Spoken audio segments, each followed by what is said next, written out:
4 दिवसांपासून बेपत्ता असलेल्या 72 वर्षीय गीताबाई नागोसे यांचा जीव वाचला, पण वन विभाग कुठे होता? ग्रामस्थांनी स्वतः जीव धोक्यात घालून केलेल्या शोध मोहिमेमुळे एक अनिष्ट प्रसंग टळला, पण या संपूर्ण प्रकरणात वन विभागाची भूमिका प्रश्न चिन्हाखाली आहे. नागपूर जिल्ह्यातील डोंगरताल परिसर, घनदाट जंगल, वाघांचा वावर आणि त्यात हरवलेली 72 वर्षीय गीताबाई ताराचंद नागोसे. शनिवारी दुपारी बेपत्ता झालेल्या गीताबाईंना सलग 3 दिवस शोधूनही काही सुगावा लागत नव्हता. गावातील जवळपास 20 ते 25 युवकांनी रात्रंदिवस कोणत्याही अधिकृत मदतीशिवाय जंगलाच्या आत खोलवर शोध मोहीम सुरू ठेवली आणि अखेर चौथ्या दिवशी डोंगरताल पासून सुमारे 4 किलोमीटर अंतरावर वाघाच्या हालचाली सर्वाधिक असलेल्या क्षेत्रात गीताबाई बेशुद्ध अवस्थेत सापडल्या. याच ठिकाणी मागील काही महिन्यात वाघाच्या हल्ल्यात 2 जणांचा मृत्यू झाला होता. म्हणून गावकऱ्यांनी घेतलेला हा धोका किती मोठा होता याची कल्पनाही करत नाही. पण सर्वात मोठा प्रश्न, वन विभाग कुठे होता? ग्रामस्थांचा आरोप, 4 दिवसात एकही अधिकारी प्रत्यक्ष जंगलात आला नाही. वाघांचा धोका माहीत असूनही आम्हाला जीव धोक्यात घालून शोध कार्य करावं लागलं.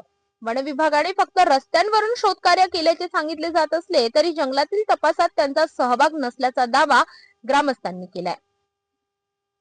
ग्रामस्थांची मागणी आहे की वाघांच्या हालचालींवर तातडीने नियंत्रण, शोध पथक कायम कार्यरत ठेवणे, ग्रामीण भागातील सुरक्षेचा प्रथम प्राधान्य आणि प्रतिबंधात्मक उपाय तातडीने राबविणे. गीताबाईंचा जीव वाचला, पण या घटनेने ग्रामीण नागरिकांमध्ये मोठी असुरक्षितता आणि वन विभागाविषयी अविश्वास वाढला आहे. गीताबाई नागोसे राहणार पंचाळा, तिची मुलगी डोंगरताल इथं दिली. ते मुलीच्या घरी 3-4 महिने अगोदरपासून इथे राहतो. अचानक तिची प्रकृती म्हणजे माइंडच्या मुळे ते तड्याकडे निघून गेली आणि तिला तड्याची रस्ता डोंगरतालची समजून ते जंगलाच्या वाटेने निघून गेली. निघाल्यानंतर संध्याकाळी गावात बातमी पसरल्यावर आम्ही फाईट अधिकाऱ्यांना कळवलं असता रात्री 8 वाजता दरम्यान आम्ही हिंडलो.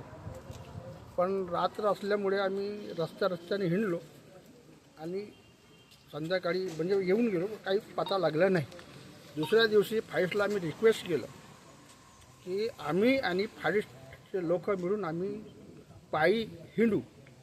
कारण फॉरेस्टवाल्याच्या म्हणण्याप्रमाणे त्यांचं म्हणणं होतं की आम्ही तुम्हाला हिंडू देत नाही, तुम्हाला हिंडायचं आहे तर गाडीमध्ये हिंडणं शक्य नव्हतं, पायदळ हिंडणं ते शक्य होतं. काल फॉरेस्टची टीम आली, गावच्या 10-15 लोकांना नेलं आणि गाडीनं घुमवलं. आम्ही म्हटलं की ह्या जिथं गाडी जात नाही तिथं आम्हाला पाहायचं आहे, पण ते शक्य नव्हतं. त्यांनी म्हटलं की आम्ही हिंडतो. ते लोक पायी हिंडले, पण ते ज्या रस्त्याने ते होती त्या दिशेने नाही हिंडले, त्या दिशेने आम्हाला पाहायचं होतं. तर पुन्हा आम्ही घरी येऊन गेलो. नंतर गावच्या लोकांनी चर्चा केली की आपल्याला फॉरेस्टवाल्याला न सांगता, कोणाला सांगता आम्हाला जा. तर 10-15 लोक आम्ही आम्हाला जिथं पाहायचं होतं त्या दिशेनं पाहिले असता आम्हाला कोडमध्ये ती बुद्धी आढळली. आम्ही